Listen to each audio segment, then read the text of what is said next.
Bonjour à tous, ici Ronan Bronchard sur la clé du succès. Jeune entrepreneur et cofondateur de Spratic qui vise à faciliter la pratique du sport. Je suis aussi un passionné de la performance, du dépassement de soi et de l'excellence. Alors, comment battre un record du monde à presque 40 ans, obtenir une médaille olympique à seulement 20 ans, permettre à une équipe en quête de résultats de tout gagner ou devenir la première femme championne d'Europe, championne du monde, championne olympique la même année? On vous dit tout dans la clé du succès, où je vous propose d'échanger avec des coachs, des entraîneurs, des mentors, des préparateurs mentaux, des nutritionnistes ou encore des chorégraphes qui font briller des équipes et qui aident des personnes à faire ressortir le meilleur d'eux-mêmes. Le but est de pouvoir vous inspirer autant que ces discussions m'inspirent et que cela vous aide peut-être à dépasser vos limites, casser vos barrières psychologiques, vous surpasser pour atteindre des objectifs que vous pensiez inaccessibles.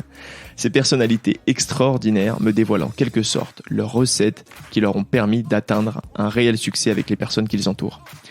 Je ne vous en dis pas plus et j'espère que ces échanges vous inspireront et que cela vous permettra peut-être d'obtenir le meilleur de vous-même.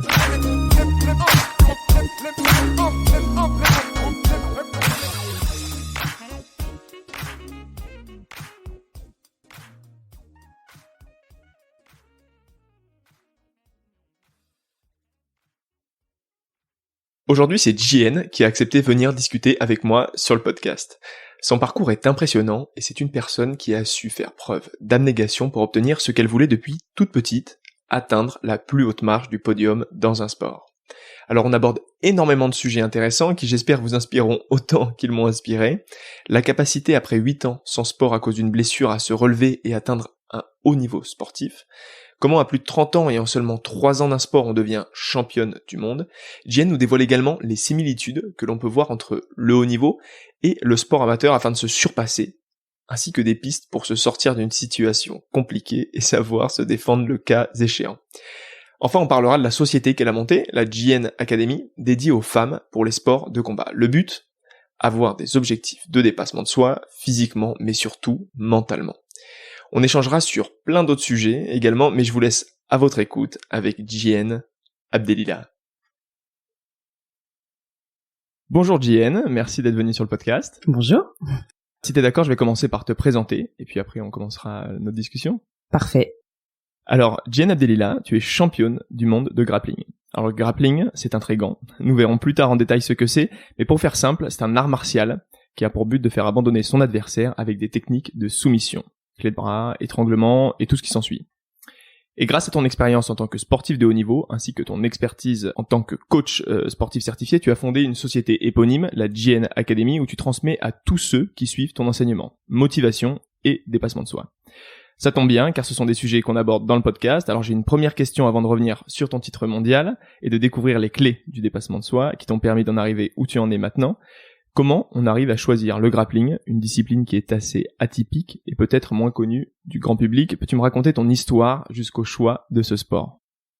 Alors c'est une histoire un peu particulière parce qu'on va dire que j'ai pas choisi le grappling à la base. Moi je voulais faire des combats de MMA.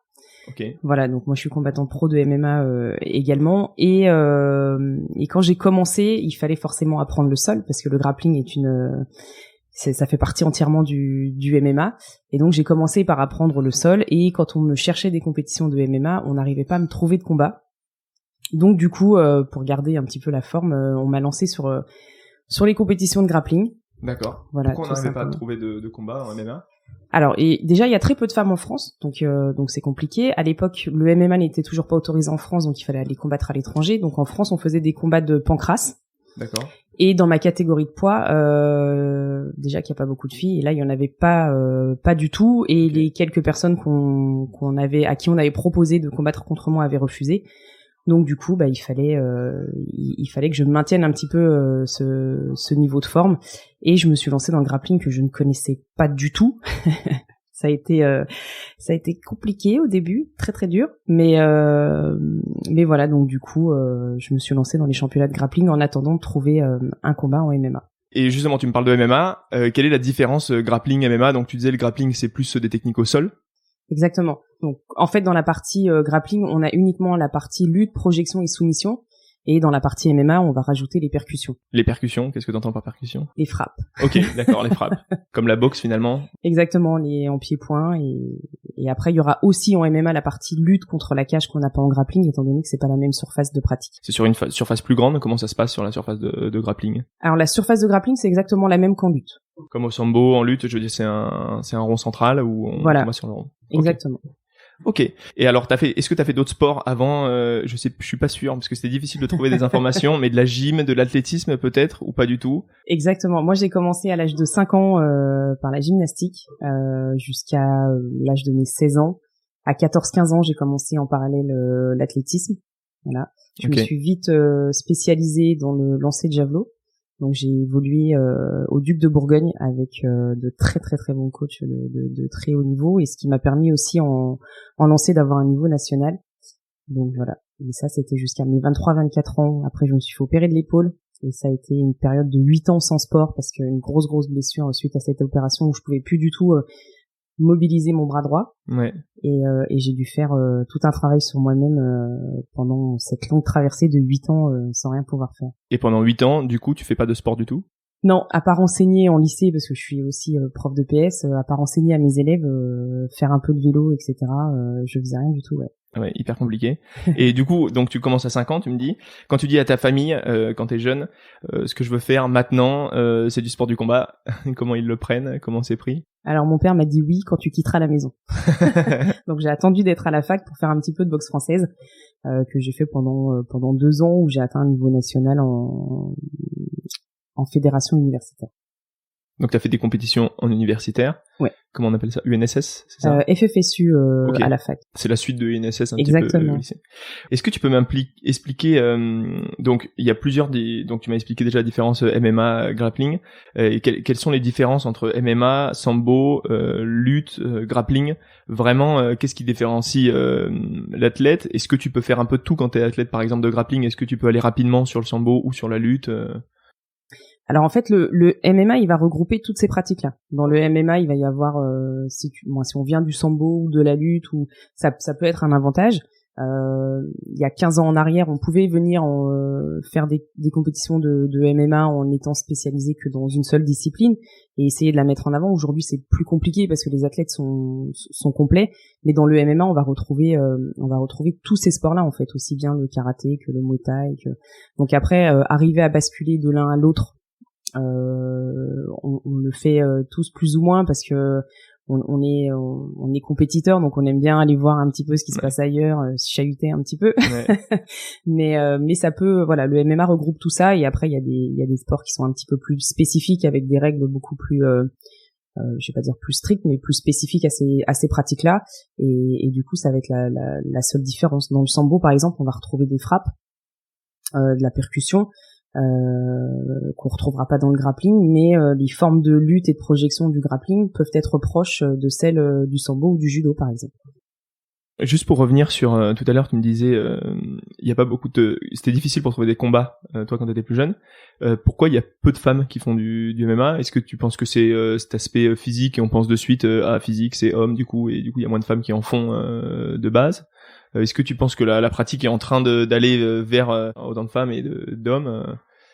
Alors il y a plusieurs raisons à ça. La première raison, ça va être entre guillemets l'aspect social et familial, c'est qu'arrivé vers 25-26 ans, la plupart des femmes vont fonder une famille, vont avoir des enfants, etc. Ou alors si elles en ont pas et qu'elles ont une vie de famille à côté, en couple ou autre, bah il y a des tâches particulières en France, pas que en France, dans le monde, où qui restent encore beaucoup déléguées à la femme. Et du coup, c'est vrai qu'elles arrivent moins à trouver de temps libre. Et puis après, quand elles arrivent à en trouver, si elles sont femmes célibataires, elles ont leurs enfants, etc. Donc ça, c'est le premier aspect. Le deuxième aspect qui est aussi un peu contraignant, notamment dans le sport de MMA, c'est tous ces contacts. Donc pas que les frappes. Bon, déjà pour pouvoir faire ce sport de combat, il faut pas avoir peur de prendre des coups. Oui. Voilà, il faut apprendre que ça fait partie entièrement de l'activité. Et si je peux en recevoir, je peux aussi en donner. Donc, il y a moi de m'organiser pour en recevoir le moins possible et en distribuer le plus possible. Ouais, bien sûr. Et il y a aussi tout l'aspect corps à corps. Voilà, il y a encore beaucoup de barrières chez les femmes. Et en plus, plus on vient de certains milieux sociaux et plus le corps à corps peut poser des soucis. Donc voilà. Et après, il y a l'aspect, comme dans tous les sports en France, où le sport féminin n'est pas assez mis en avant. On a bien vu qu'il fallait attendre les championnats du monde de foot féminin pour qu'on parle un petit peu plus du sport féminin et pour que le foot féminin se professionnalise. Et je crois qu'à l'heure actuelle, dans le foot féminin, il y a à peine 10 femmes professionnelles, donc qui ont le même statut entre guillemets qu'un Neymar, mais pas le même salaire. Ouais, complètement. Et du coup, voilà, c'est compliqué. Et en MMA, les catégories de poids s'arrêtent jusqu'il y a 5 ans, 6 ans. La dernière catégorie de poids la plus haute, ça devait être 62 kilos. Donc là, ce qui n'est pas beaucoup. Ce qui n'est pas beaucoup, ouais. Donc là, ils ont ouvert une catégorie de poids à 66 kilos dans certaines organisations comme l'UFC, le Bellator, etc. Il y a une seule organisation qui fait 70 kilos, c'est le PFL. Donc c'est aussi une très grosse organisation. Et après, il y a d'autres organisations comme le Rising qui ont des femmes combattantes qui veulent mettre en avant. Là, on parle notamment de Gabi Garcia qui fait plus de 100 kilos. Et du coup, ils vont ouvrir des catégories parce que c'est un petit peu un faire valoir et qu'elle est bankable quand elle est sur le ring, ça attire du monde au Japon. Donc voilà. Oui, surtout que j'imagine que le muscle ça pèse très lourd, donc au bout d'un moment, même quand on est grande, tout à fait pas non plus immense, on va vite dans ces catégories de poids qui sont au-dessus de 60 kilos, dans les 70 kilos. Exactement, et c'est pour ça que les femmes sont obligées de faire des cuttings certaines fois beaucoup plus importants que les hommes, parce que des nanas qui combattent comme moi et qui font toute l'année 75 kilos et qui combattent à 66 kilos, bon, en tout cas qui sont à 66 kilos le jour de la pesée, il y en a un paquet. Dont Cyborg, dont plein d'autres nanas comme ça, et qui sont obligés de faire des cuttings qui sont pas très bons pour leur corps, pour leur santé, etc. Ouais, j'aborde ce sujet justement dans le précédent podcast avec le cuisinier et nutritionniste de l'INSEP qui me disait que justement dans toutes les catégories de poids, il y avait des effets yo-yo qui étaient immenses et qui étaient difficiles à gérer pour les athlètes physiquement, parce que des fois c'est des pertes de poids de 8 kilos, 6 kilos avant une pesée. Ouais, c'est assez énorme. Et chez les femmes, ça joue notamment sur le système hormonal, donc après on peut avoir des difficultés pour avoir des enfants, etc. Donc quand c'est poussé aux extrêmes comme ça, c'est très compliqué, ouais. Ah bah c'est bien que t'en parles parce que c'est vrai qu'on en parle pas trop. Justement, avant de savoir un peu plus en détail la préparation nécessaire en amont d'une grande compétition, j'aimerais revenir sur le jour de la compétition où tu as été championne du monde et que tu me racontes en détail les combats qui t'ont mené à la victoire, comment tu t'es senti, ta forme et surtout qu'est-ce qui a fait la différence pour remporter le titre. N'hésite pas à y aller combat par combat. Hein. Combat par combat. Alors moi j'ai pas trop cette mémoire-là des combats. C'est très souvent j'ai un flash noir et que le résultat. Alors déjà il faut savoir que quand je me mets au grappling, donc moi j'ai commencé à 34 ans, donc voilà, j'étais pas toute jeune et j'arrive au championnat du monde en moins de 2 ans de pratique. Donc déjà en France ça fait un petit peu un petit peu de bruit dans le milieu du grappling parce qu'on se dit merde, comment elle en est arrivée là, qui sait, on la connaît pas. Voilà, et puis c'est une nana et puis voilà, elle est prof à la fac, donc en fait je sors un petit peu de tous les stéréotypes de la combattante, voilà, je viens pas de, parce que souvent femme combattante c'est quartier, c'est wesh, c'est ci, c'est ça, et quand on vient d'un autre milieu, bon ça fait un petit peu jaser, et surtout qu'il y a que des hommes pratiquement dans ce milieu. Au championnat d'Europe, j'avais énormément de pression. J'arrivais pas à perdre mes derniers kilos, donc on était à Sassari en Sicile, je crois. Donc je me suis retrouvée en Kawe sous 35 degrés à essayer de perdre mon poids. Donc quand je suis arrivée au moment de la compète, j'ai réussi à faire mon poids, je crois, 30 minutes avant le début de la compète. Donc enfin voilà, moi le poids c'est compliqué. Et du coup au championnat d'Europe, je crois que je termine 4e ou 3e, mais je me fais sortir assez rapidement. Donc personne ne s'attend à ce que je fasse quoi que ce soit. Et dans mon parcours, j'ai eu la chance de rencontrer un homme extraordinaire qui s'appelle Ali Yag, qui est d'ailleurs quelqu'un qui est très proche de Cheikh Congo et qui fait toutes ses prépas avec lui, et qui était mon coach à cette époque avec Grégory Baben, et qui m'ont forgé un mental de tueuse en l'espace de 8 mois. C'est-à-dire que déjà j'allais m'entraîner dans des clubs où il y avait que des ceintures noires, etc. Donc en gros mes séances c'était je rentrais dans la salle, je tournais, je me faisais soumettre 12 fois, je sortais, j'allais chialer dans les chiottes, je revenais, je repartais au combat, etc., etc. Au bout de 3 mois, j'ai réussi un petit peu à inverser la vapeur, dans le sens où quand j'arrivais, bon déjà j'avais plus le droit de tourner avec les filles, parce que ça c'est une autre réalité, parce que plus lourde, parce que plus forte, etc. Et les nanas préfèrent tourner avec des mecs qui vont les mettre un petit peu plus à l'aise, etc. plutôt que de tourner avec une nana qui va leur mettre un petit peu un petit peu la pression. Et quand les coachs me disaient, mais Jen, tu peux pas tourner avec elle, il y a plus de 10 kilos d'écart. Oui, mais moi, quand vous m'envoyez tourner avec le mec de 90 kilos, vous lui dites pas, bah non, tu peux pas tourner avec Jen, vas-y doucement, elle est fragile. Donc voilà. Et après, bah, ça a été une grosse prépa où déjà je me levais chaque matin très tôt pour aller faire un footing à jeun, histoire d'activer mon métabolisme. Ensuite, j'avais de la prépa physique le midi. Donc mon préparateur physique tard, c'est aussi très très bien occupé de moi. Et après, j'avais entraînement le soir spécifique grappling et toujours MMA au cas où il y aurait quelque chose, parce que dans ma tête, c'était si jamais j'ai un combat de MMA avant le championnat du monde, j'irai faire le combat de MMA. Ouais. Bon bah voilà. Et puis et ma nutritionniste Estelle Payen qui a énormément travaillé, parce que l'autre singularité, c'est que moi j'ai une maladie qui s'appelle l'endométriose. Okay. Donc je suis qui commence à se faire connaître heureusement un petit peu, mais qui commence à se faire connaître, et du coup moi le traitement qui est adapté à moi, c'est un traitement à base d'hormones.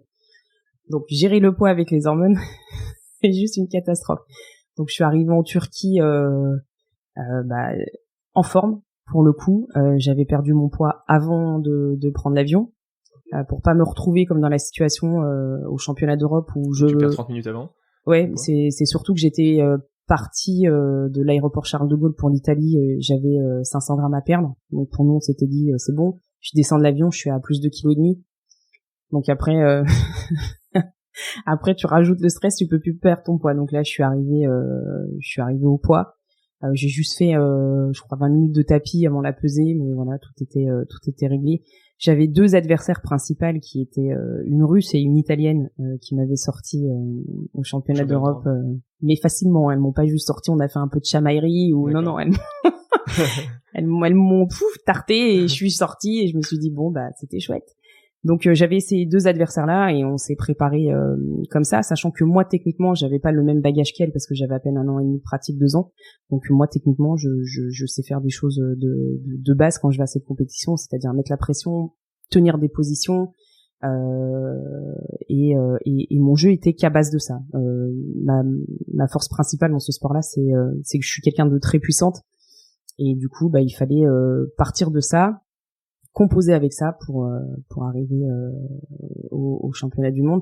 Et du coup, comme il y avait une place en gi également, j'ai fait les championnats du monde en no-gi. Voilà. Okay. Donc en fait, en grappling, il y a la possibilité de faire les compétitions en no-gi, donc c'est en short rash guard. Ah d'accord. Okay. Et en gi, c'est en kimono comme le judo. D'accord. Voilà. Donc je me suis dit l'équipe de France a une place en plus en gi, je vais faire les deux quoi. D'accord. OK. Ouais. Et voilà, donc j'arrive en Turquie, donc je suis avec tout le staff de l'équipe de France, avec des grands noms du grappling français qui font beaucoup de bruit, etc.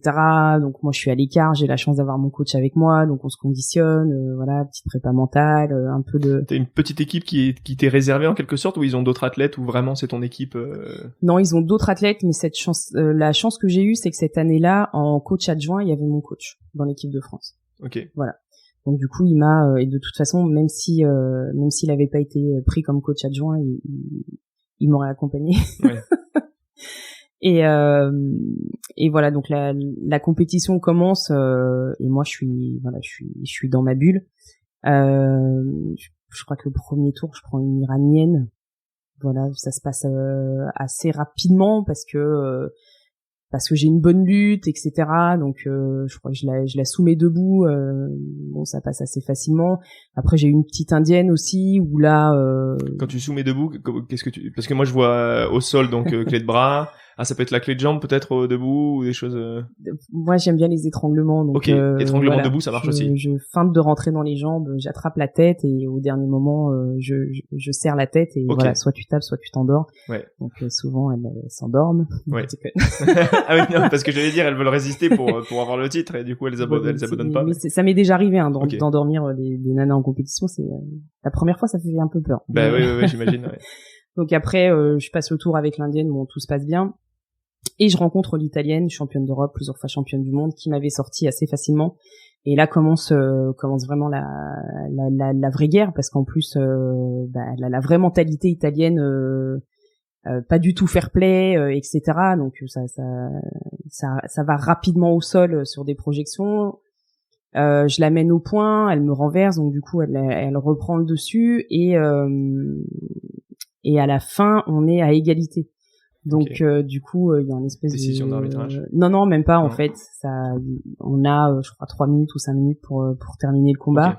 Et là, en fait, il y a un espèce de tirage au sort. Donc c'est elle qui a la main et elle choisit la position de départ. Oh là, c'est comme en lutte. En fait, il y a une position de départ, d'accord. Exactement. Et donc mon coach me dit tu passes et tu bloques. donc voilà, donc elle commence j'essaye de l'attraper et à un moment la main part, elle se met à hurler she beat me, it's not MMA. Donc là, elle a commencé à me gonfler, donc c'est pas du MMA, elle m'a frappé, il faut la disqualifier, etc. Donc là, mon coach me dit, vas-y, laisse tomber, reste concentré, machin. Donc il me met à côté son petit pas de danse pour me dire, vas-y, détends-toi, on whine un petit peu, puis après on repart. Et du coup, j'arrive à maintenir la position et du coup à remporter et accéder à la finale. Ok. Voilà. Donc là, je croise mes autres partenaires de l'équipe de France qui s'en foutaient royalement de moi, parce que voilà, et qui me disent, JN, alors tu fais quoi? Je combats dans 1 heure pour la finale. Ah ouais, t'es en finale et tout. Ah génial, donc en gros vous êtes dans la même équipe que moi mais il y a personne qui me supporte, il y a personne autour du tatami, c'est génial, merci les gars. Et là on me sort, mais t'as eu raison de changer de catégorie de poids. Non, en fait je suis toujours dans la même catégorie de poids et j'ai battu l'italienne qui a gagné le championnat d'Europe et qui est plusieurs fois championne du monde, et là je vais m'attaquer à la russe. Je me remets dans ma bulle. La Russe, elle contre qui tu as perdu aussi au championnat d'Europe? J'avais perdu contre toutes au championnat d'Europe. C'est pas compliqué. Et du coup, je me reconditionne avec mon coach et là, à un moment, je lui dis, attends, faut que je monte 5 minutes. Mais en fait, je monte dans ma chambre parce que j'ai envie de chialer. Alors, il y a des athlètes comme moi qui ont besoin à un moment donné d'évacuer la pression. Voilà. Et je pleure dans ma chambre, mais pleure de stress, etc. Et je me dis, donc je suis face au miroir dans la chambre d'hôtel, parce que c'était dans un grand complexe hôtelier en Turquie, et je me dis, mais Jen, c'est la chance de ta vie, ce que tu n'as pas pu faire en athlète parce que t'étais blessé, tu vas le faire maintenant. Moi, c'est une finale de championnat du monde, t'es au championnat du monde. Moi, il y a un moment, tu peux pas lâcher, c'est pas possible. Donc, je redescends, ni vu ni connu, moi, je me suis rafraîchie, et j'arrive sur le tatami. La Russe fait exprès d'arriver en retard. Quand elle arrive, plutôt que de venir directement sur le tatami, elle fait le tour, en sens inverse, etc., tout ça pour rajouter de la pression. Mon coach il me dit vas-y, laisse tomber, voilà, toujours le petit pas de danse sur le côté, l'air de dire détends-toi. L'arbitre pète un plomb, il appelle en lui disant arrête ton cinéma, viens te mettre en place. Et là la bagarre commence, donc ça a duré 5 minutes. Il y a pas de soumission, mais par contre je la mène au point. C'est des combats de 5 minutes. Ouais. Ok. Ouais. Donc je projette au sol, je prends plusieurs positions, etc. Et en fait, je pense que elle, dans sa tête, elle pense qu'elle est au-dessus de moi.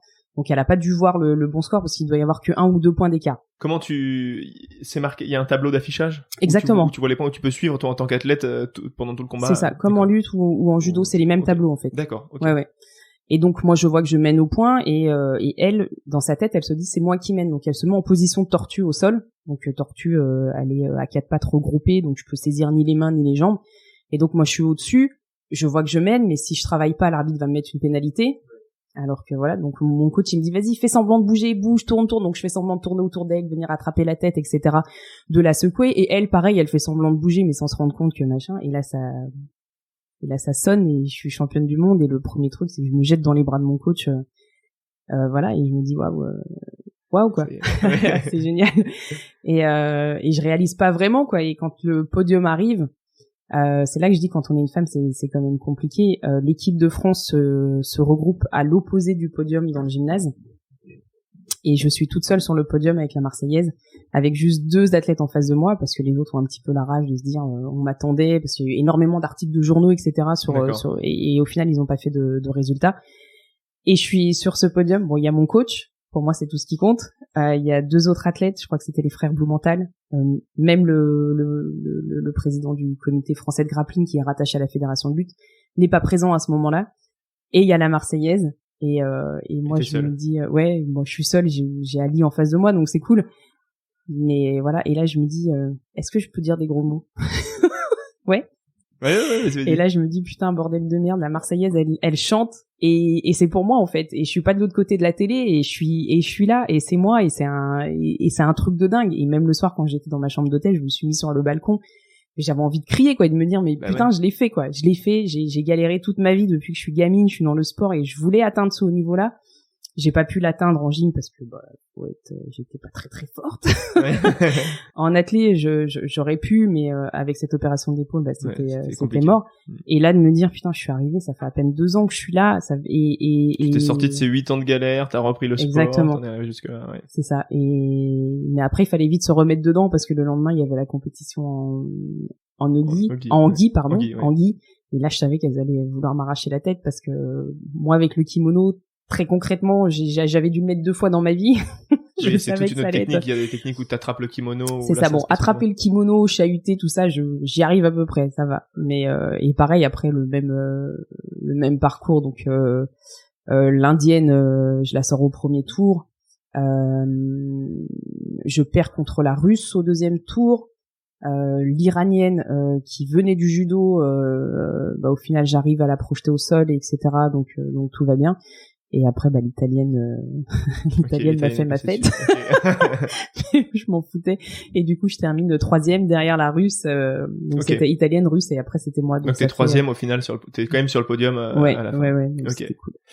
T'étais plus dedans du tout sur le gi justement. Alors non, j'étais toujours dedans parce que la veille, pareil, j'ai pratiquement pas mangé pour être au poids le lendemain, etc. Donc j'étais toujours dans l'esprit compète, mais c'est pas le gi à cette époque, c'était pas mon domaine. Aujourd'hui un petit peu plus parce que j'ai fait des compètes à Abu Dhabi, etc.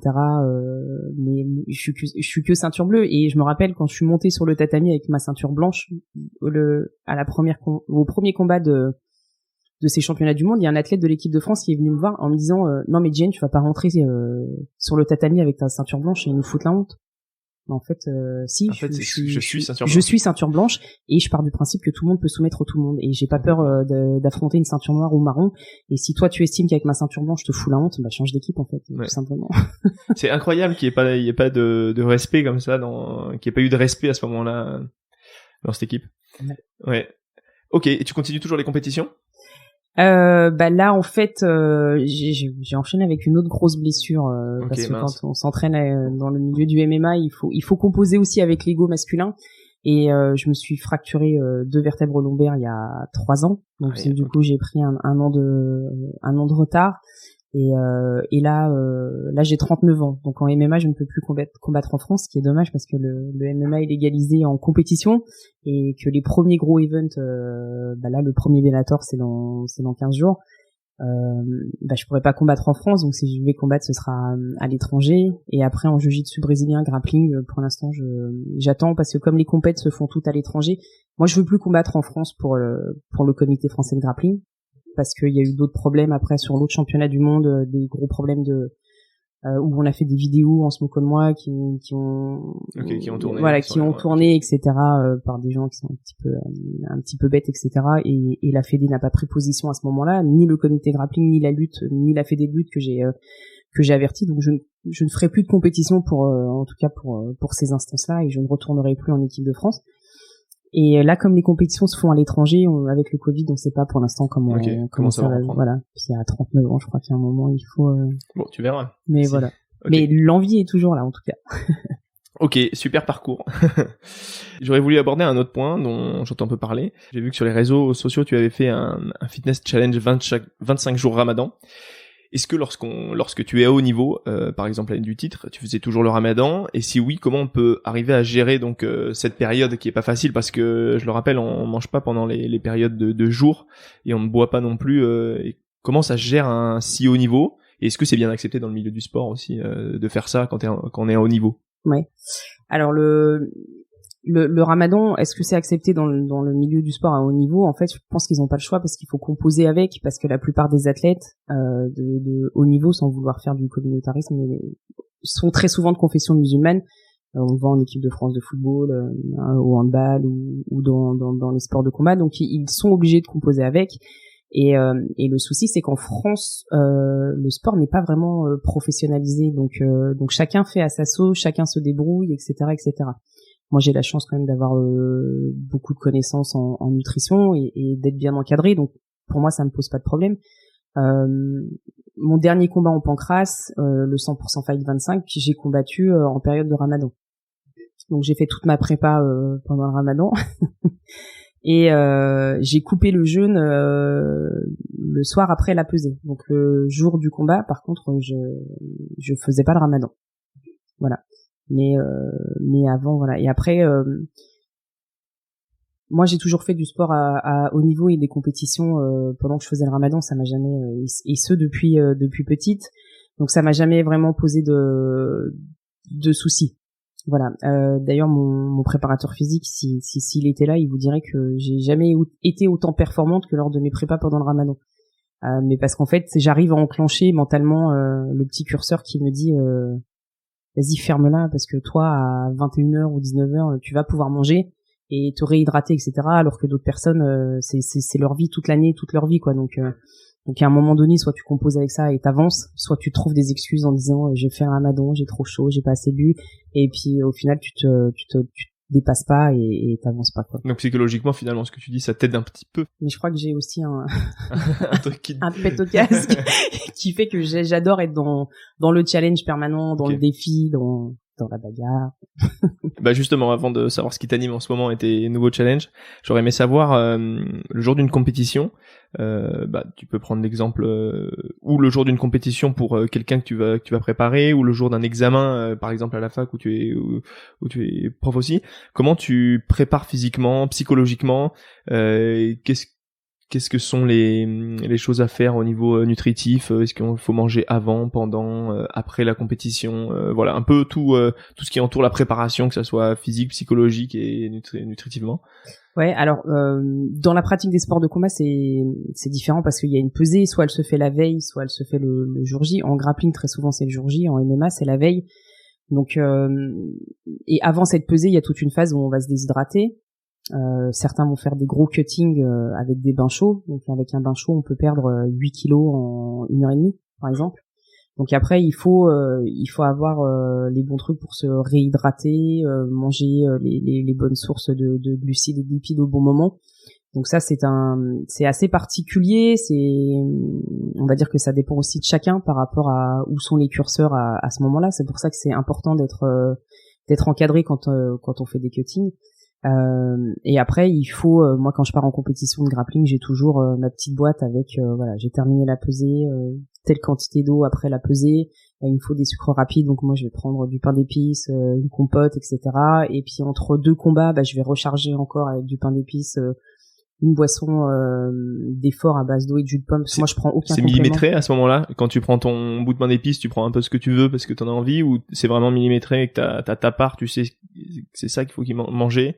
Ouais, non, c'est calculé. Okay, ouais. Et après moi dans mon parcours, je m'occupe aussi de la prépa physique, je m'occupe notamment d'un footballeur professionnel qui évolue à l'étranger. Donc lui, je lui fais son programme alimentaire à l'année sur comment il doit manger. Et il a dans ce programme-là comment il doit manger les jours d'entraînement, les jours sans entraînement, et comment il doit manger les jours de match. Voilà, ce qu'il mange, comment il mange, etc. Et là actuellement, je m'occupe aussi d'un combattant qui va combattre là au Bellator, donc on travaillera aussi là-dessus à ce moment-là. Là, on est plus focus sur le reste, mais à ce moment-là, quand on en aura besoin, parce que je sais qu'il n'est pas accompagné d'un point de vue nutritionnel, on travaillera là-dessus. Ok. T'as fait une formation du coup là-dedans, ou ça t'intéresse, et puis comme t'as touché au niveau, t'arrives à donner des conseils là-dedans? Comment? Alors j'ai pas fait de formation à proprement parler, c'est quelque chose que j'envisage de faire là dans les années à venir, mais j'ai eu la chance de travailler avec Estelle Payen, qui est vraiment au top là-dessus et qui du coup m'a beaucoup apporté, plus tout ce que j'ai pu lire à côté. Ouais. Et voilà. C'est un sujet qui t'intéresse. Ouais. Ok, juste avant de parler de ces activités, t'as parlé tout à l'heure de la difficulté, déjà au niveau du grappling, donc c'est des sports qui sont quand même un peu médiatisés, mais aussi en tant que femme, donc ça rajoute encore quelque chose. Comment on gagne sa vie du coup en tant que sportif de haut niveau d'un sport peu médiatisé, et en tant que femme, est-ce que tu devais faire un autre boulot à côté quand tu étais championne du monde? Comment ça se passe? Alors en France, on gagne pas sa vie. Hein. Okay, ouais. C'est bien ce que je pensais. C'était une question un peu orientée. La question est vite réglée. En France, quand on est sportif de haut niveau de sport comme celui-ci, on gagne pas sa vie. Moi, j'ai la chance à côté d'être fonctionnaire, donc voilà. En plus, je suis prof à la fac. C'est moi qui fais mon emploi du temps, donc mon emploi du temps, je le fais aussi en fonction de mes entraînements, etc., etc. Mais on gagne pas sa vie. Et il y a pas longtemps, j'ai interpellé, donc je participais à une conférence sur les effets du sport sur la politique de la politique mondiale et ce qu'apporte le sport. Et à ce moment-là, il y avait plusieurs sportifs de haut niveau en équipe de France et notamment un handballeur, donc qui parlait un petit peu et je lui dis, ben pour vous c'est un petit peu facile parce que vous avez l'INSEP, vous avez le droit à l'INSEP, donc tout ce qui est visite médicale, etc.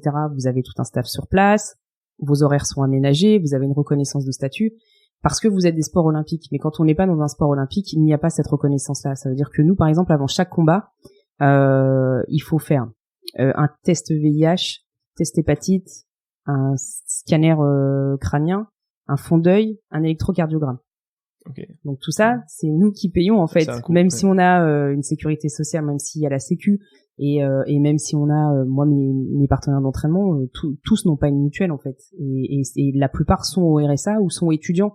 Donc c'est compliqué. Une bourse par exemple, on appelle ça la bourse, ce que paye une organisation. Il faut savoir par exemple que les Français qui ont combattu sur des UFC en Fight Night, je parle pas des Francis Ngannou ou d'autres qui sont sur des cartes principales ou qui ont combattu sur des cartes Bellator préliminaires ou autres, parce que les Français souvent on les retrouve ici. La bourse de match, la prime de match, ça va être très souvent 6 000 € et 6 000 en plus si on gagne dans les bonnes organisations, donc Bellator, Rising. Et si on gagne. Et si on gagne, on a le double.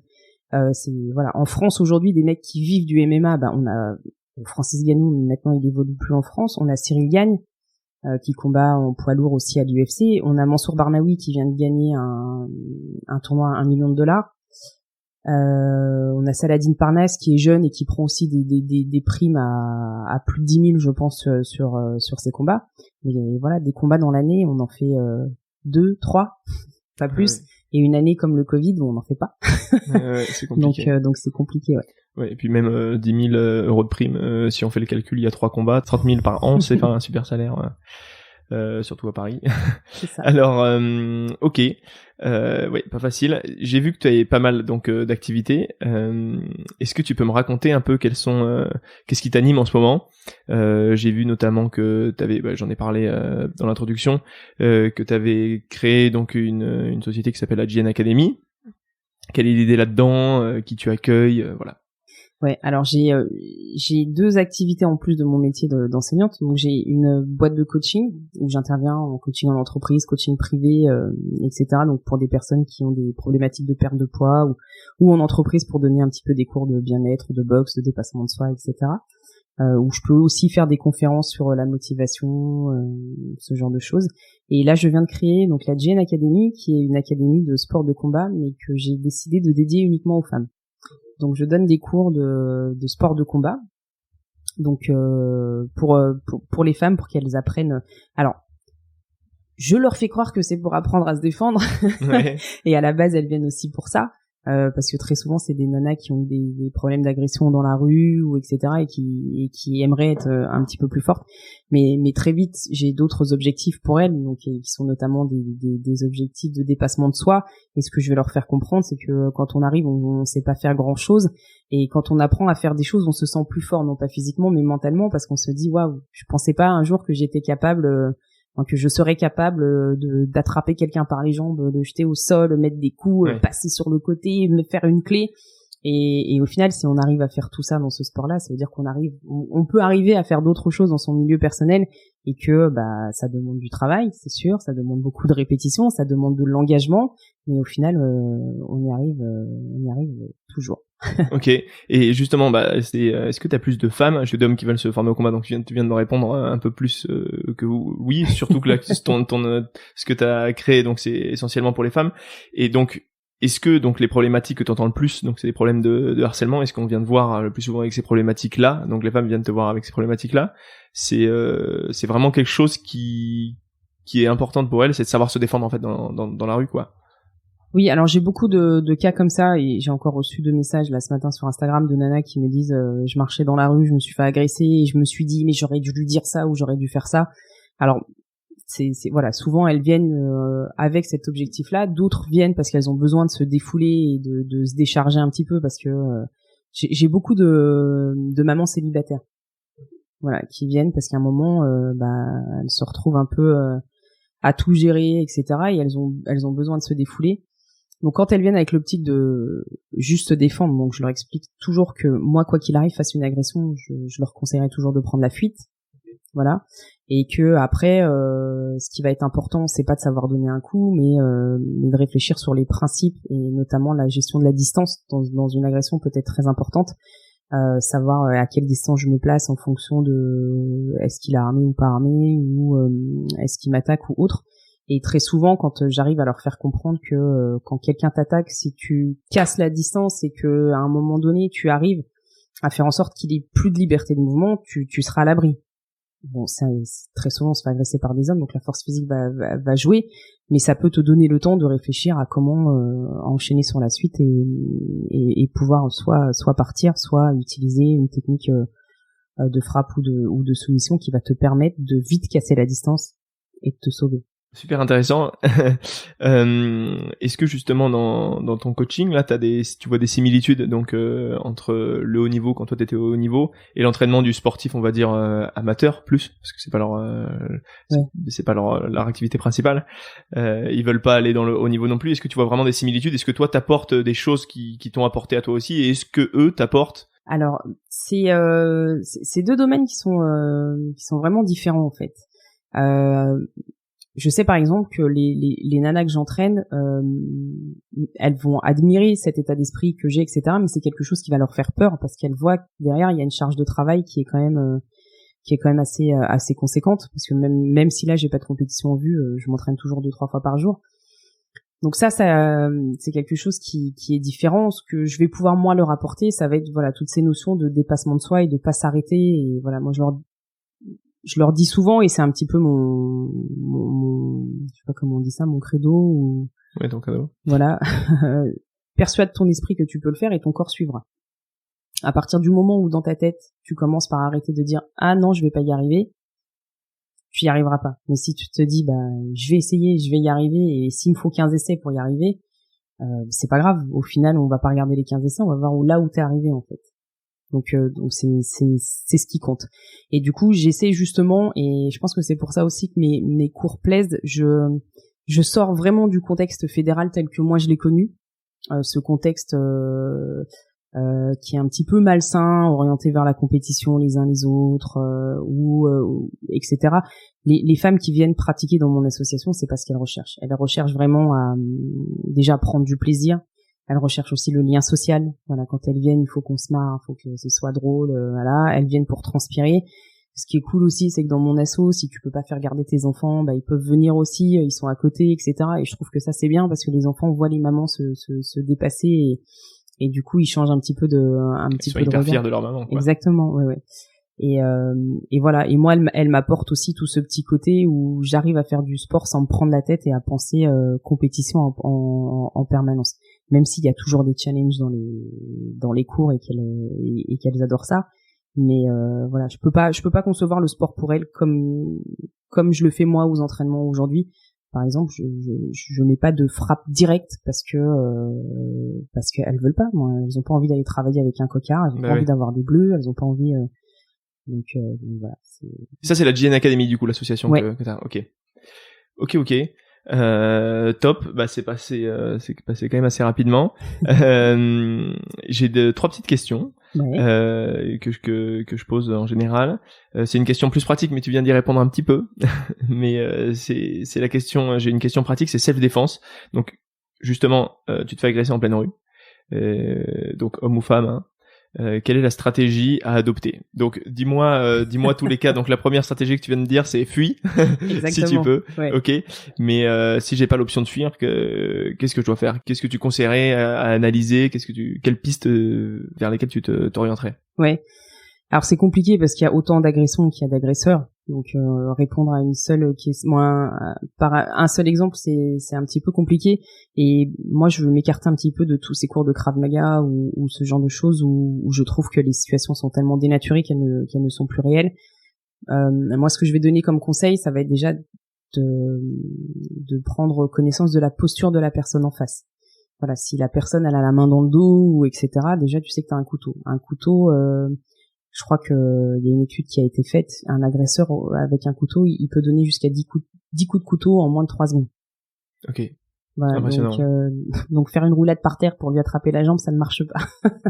Donc là, si c'est un agresseur qui est armé, il va falloir soit mettre le plus de distance possible, soit au contraire casser cette distance, parce que si je rentre sur lui, donc déjà le mec qui va agresser avec le couteau, c'est pas comme dans les films où il va armer son bras au-dessus de sa tête. C'est des coups qui partent très très vite. Donc sur ce genre d'agression, ça va être de créer un maximum de distance, mais si déjà de base la distance est réduite, ça va être de pouvoir coller son agresseur pour qu'il n'ait plus la force d'utiliser ça.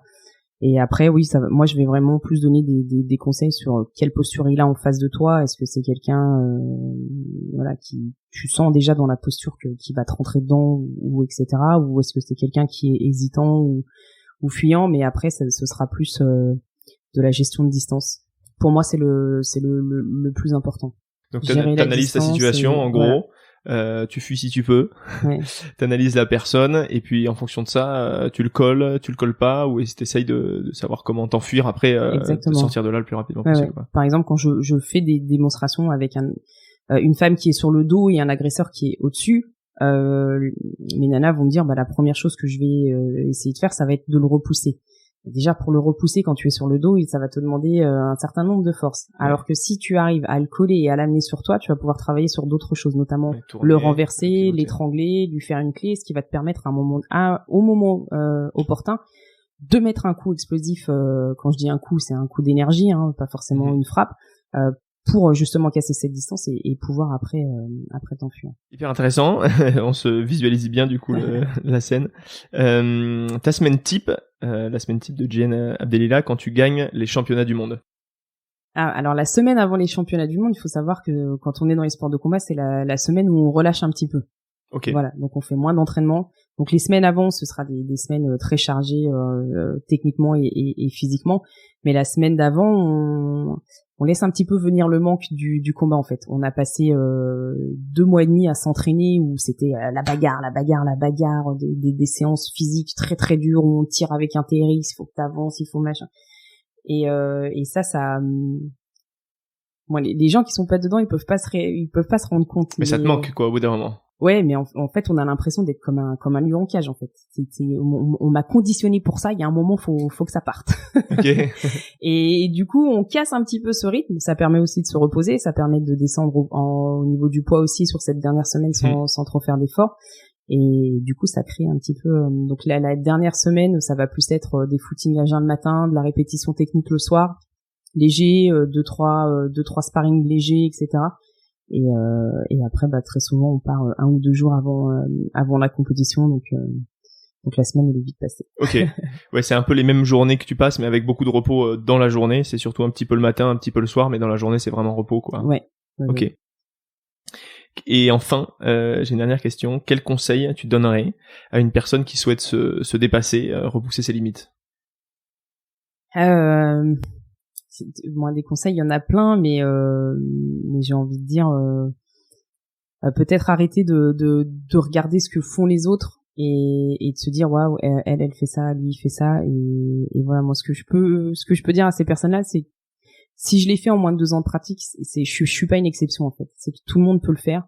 Et moi, quand je dis tout le monde peut atteindre un objectif donné. Je suis bien conscient que tout le monde peut pas devenir champion du monde, mais voilà, je suis pas une exception. Tout le monde peut y arriver, mais pour ça, il faut s'en donner les moyens et il faut être prêt à faire des sacrifices et de vous dire en permanence que vous avez un objectif en tête. Ce qui compte, c'est pas le temps que vous allez mettre pour y arriver. Ce qui compte, c'est d'atteindre cet objectif. Donc que vous mettiez 3 ans, 6 ans, 3 jours ou 6 mois pour l'atteindre. Allez-y, foncez, mettez tout en œuvre pour pouvoir y arriver et vous verrez que le jour où vous aurez atteint cet objectif, vous serez tellement fiers de vous que vous vous lancerez encore 50 000 autres défis. Ok, ça donne envie de se lancer des défis du coup. Bon cool. Merci beaucoup Djihen pour cette discussion et puis j'espère que tu pourras te remettre au grappling d'ici peu, donc à l'étranger, on l'a bien compris. Ouais. Et puis ça me donne envie d'aller regarder d'autant plus pour essayer de médiatiser un peu plus ce sport qui mérite à être connu. C'est gentil. Merci beaucoup Djihen, à bientôt. Merci à toi, à bientôt. Cet épisode est déjà terminé. Merci à tous ceux qui écoutent jusqu'à la fin. J'espère que vous retiendrez beaucoup d'apprentissage de celui-ci, comme ça peut m'apporter à chaque fois que j'en enregistre un. N'hésitez toujours surtout pas à me faire vos commentaires ou vos retours via les réseaux sociaux, ça permettra au podcast d'être toujours au top. Sur Instagram, c'est @bronchartmikhaelov si vous voulez me suivre et suivre les infos du podcast. Et encore une fois, si vous pouvez me mettre un petit commentaire et une note 5 sur 5 sur Apple Podcast, sur votre iPhone ou sur votre Mac, ça m'aidera beaucoup à le diffuser au plus grand nombre. Si vous n'avez pas Apple Podcast, aucun souci, vous pouvez énormément m'aider aussi en partageant le podcast auprès de 3-4 amis à vous. Ça vous prendra pas plus de 5 minutes, mais ça m'aidera beaucoup à partager ces discussions. Je ne vous en dis pas plus et on se retrouve très bientôt. Salut!